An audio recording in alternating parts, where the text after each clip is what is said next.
ఈ ప్రభుత్వంలో శాంతి భద్రతలు పూర్తిగా క్షీణించాయి. ఎక్కడ గవర్నెన్స్ లేదు, ఎవరికెవరు అకౌంటబిలిటీ లేదు, ఎవరు దేనికి బాధ్యత వహిస్తారో తెలియట్లేదు, ఏ ఒక వర్గం కూడా సంతృప్తికరంగా లేదు అనే విషయాన్ని మనం చెప్పడం కూడా జరిగింది. మళ్ళీ చెప్తున్నాను,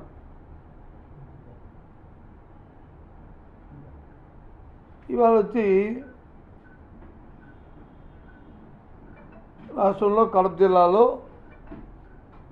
ఓ 2 జడ్పీటీసీలకి ఎన్నికలు జరుగుతున్నాయి. It's okay. ఒకటి పులివెందుల, ఇంకోటి వచ్చి అన్నమయ్య జిల్లాలో కోర్టు నుంచి మళ్ళీ ఆర్డర్ తీసుకొచ్చుకున్నారు, ఎన్నికలు జరుగుతున్నాయి. ఓకే, దాని గురించి ఏకంగా చట్టాన్ని చేతిలో తీసుకుని ఇష్టారాజ్యంగా ఒక బలహీన వర్గమైన ఒక ఎమ్మెల్సీ, మా ఎమ్మెల్సీని యాదవ్ని అతని మీద దౌర్జన్యం చేసి, అతని మీద దాడి చేసి, కాకుండా పైపెచ్చు ఆ రోజు సాయంత్రం అవతల పక్క నుంచి పోలీసు, తెలుగుదేశం వారిద్దరూ కూడా పార్టీ కార్యకర్తలు ఇద్దరు కుమ్మక్కై ఒక కేసును వచ్చి రిజిస్టర్ చేశారు. దేవురంటే ఎర్రగొండ పాలపాలెం అనుకుంటా, నల్లగొండ పాలపాలెం, ఒక ఎస్సీ ఎస్టీ కేసు రిజిస్టర్ చేసి ఎవరైతే యాక్టివ్గా ఉండి బూత్ ఏజెంట్ కింద కూర్చొని లేదు ఊళ్ళో పెద్దలుగా ఉంటారో వాళ్ళందరినీ కూడా ఈరోజు కస్టడీలో తీసుకున్నారు. ఎన్నికల్లో వాళ్ళు వచ్చి పాల్గొనకుండా ఉండాలని. దేనికోసం?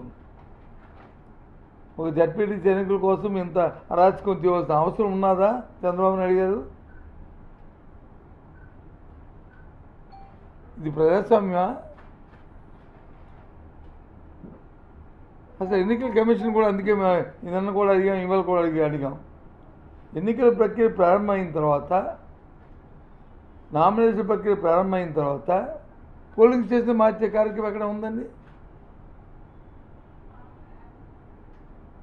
పోలింగ్ స్టేషన్ మాత్రమే కాదు, ఒక ఊరిలో ఉన్న ఓట్లని ఈ ఊరు ఓట్లు తీసుకెళ్ళి హ్యామ్లెట్ క్యాంప్లో పెట్టడం, హ్యామ్లెట్ క్యాంప్ తాలూకా ఓట్లు తీసుకెళ్ళి ఇంకో హ్యామ్లెట్ క్యాంప్లో పెట్టడం. అదే ఒక ఊరు నుంచి ఒక ఊరికి, ఆ ఊరిలో ఉన్న బూతుల ఆ ఊరిలో కాదు, వీళ్ళు అక్కడికి వెళ్ళి పోటీ చేయాలా, వాళ్ళు వచ్చి ఇక్కడికి వెళ్ళి పోటీ చేయాలి. ఇలా ఎక్కడిది? ఎన్నికలు ప్రకటించుకుంటే సరిపోయే కదా.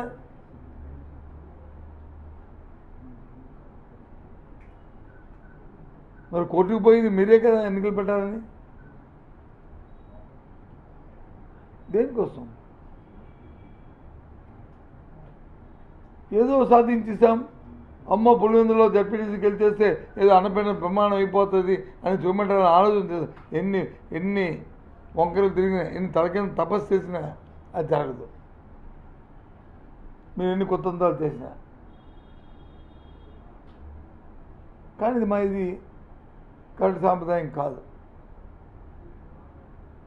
ఇక్కడ రోజు పత్రిక తిరిగేస్తే టీవీ ఆన్ చేస్తే ఎక్కడో రాష్ట్రంలో ఎక్కడో అక్కడ ప్రతి ఏదో ప్రాంతాల్లో ఓ 2-3 ప్రాంతాల్లో హత్యలు, లేకపోతే కిడ్నాప్లు,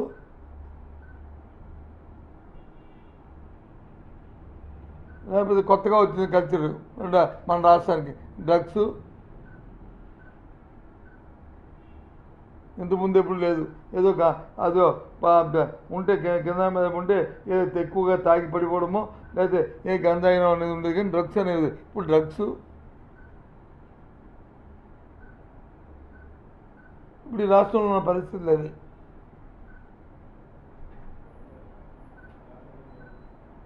ఆడవాళ్ళ మీద, మహిళల మీద అగాత్యాలు అయితే ఇంకా అన్నీ కాదు. ఒకసారి బేరీజ్ వేసుకోమండి. 14 నెలల కాలంలో గత 5 సంవత్సరాలు జరిగిన ఇన్సిడెంట్ని ఓ పట్టికేసుకోమనండి. క్రైమ్ రిపోర్ట్ తెప్పించుకోమనండి ప్రతి జిల్లా నుంచి కూడా. 5 సంవత్సరాల్లోనూ ఎన్ని హత్యలు జరిగినాయి, హత్యకు గల కారణాలు ఏంటి, ఈ 14 నెలల కాలంలో ఎన్ని హత్యలు జరిగినాయి, ఎన్ని దౌర్జన్యాలు జరిగాయి, దానికి కారణాలు ఏంటి, ఎంతమంది కిడ్నాప్ అయ్యారు తెప్పించుకుంటే తెలుస్తుంది.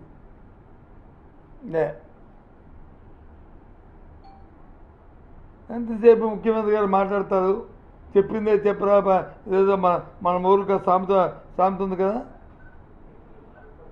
ఆ సామెత చెప్పిందే బుర్ర పాడైపోతుంది వింటప్పటికి. ఇందాక కూడా విన్నాను, ఏదో మన పాడేది వచ్చి మాట్లాడుతున్నప్పుడు సూపర్ 6 అని చేయిస్తాను, ఏం చేస్తారు,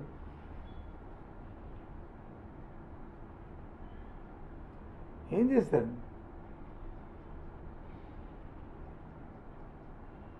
పేదవాళ్ళ కోసం అంటే పేదవాళ్ళు వచ్చి పాడైపోయారంట గత ప్రభుత్వంలో. పేదవాడి తాను కొనుగోలు శక్తి పెరిగింది, పేదవాడు వచ్చి ఈ రాష్ట్రంలో వచ్చి ధైర్యంగా బతికే స్థితిని ఆ రోజు వైసీపీ పార్టీ జగన్మోహన్ నాయకత్వంలో కల్పించాం. ఇది వాస్తవం, ఏవో డామికాయలు కాదు.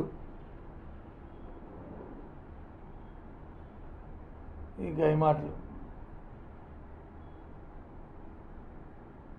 ఎక్కడ చూసినా సరే, మనం విశాఖపట్నంలో చూస్తే ఇంక మరీ సాక్షాత్తు మేం కాదు, ఆ క్యాబినెట్లో ఉన్న మంత్రులు, ఆ క్యాబినెట్లో ఉన్న ఎమ్మెల్యేలు, లేదా వాళ్ళ నాయకులు వాళ్ళే వాళ్ళు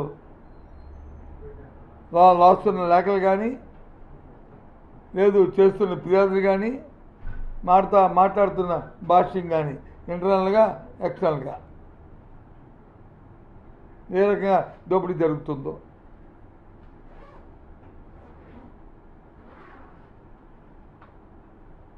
ప్రభుత్వ వ్యవస్థలన్నీ కూడా స్తంభించిపోయాయి. అందుకే మొన్న ఒక లేఖ కూడా రాశాను, కేజీహెచ్లో అసలు హార్ట్ ఆపరేషన్ జరగట్లేదు, ఇది చాలా అన్యాయం,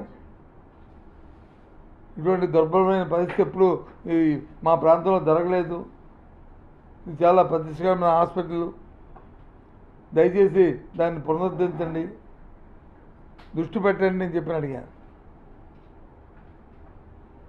నిన్న ఒక లేఖ రాశాను ముఖ్యమంత్రి గారికి, ప్రతిపక్ష నాయకుడిగా రాష్ట్ర పరిణామాలు, ముఖ్యంగా విశాఖపట్నంలో జరుగుతున్న దోపిడీ గురించి, ఏ రకంగా భూముల్ని ఫ్రీ వరల్డ్ భూముల్ని ఏ రకంగా దోచుకుంటున్నారో, ఎలాగ అన్యాక్రాంతం చేస్తున్నారో, ఇదంతా కూడా రాశాం. నేనే కాదు, సాక్షాత్తు స్పీకర్ గారే లేఖ రాశారు, దాంతోపాటు ఆ ప్రాంత శాసనసభ్యుడు లేఖ రాశాడు. ఆ రెండింటినీ పాటు పత్రికలో వార్తల్ని, వాటితో పాటు జరిగిన కొన్ని నాకు తెలిసిన కొన్ని నిజాలు, డాక్యుమెంట్ ఎవిడెన్స్ అన్నీ కలిపి పంపించాను ఎంక్వైరీ చేయమని చెప్పి. చూద్దాం, ఎంక్వైరీ చేస్తారో, లేకపోతే రేపు శాసనమండలిలో ఈ విషయాలన్నీ అక్కడ మాట్లాడతాం.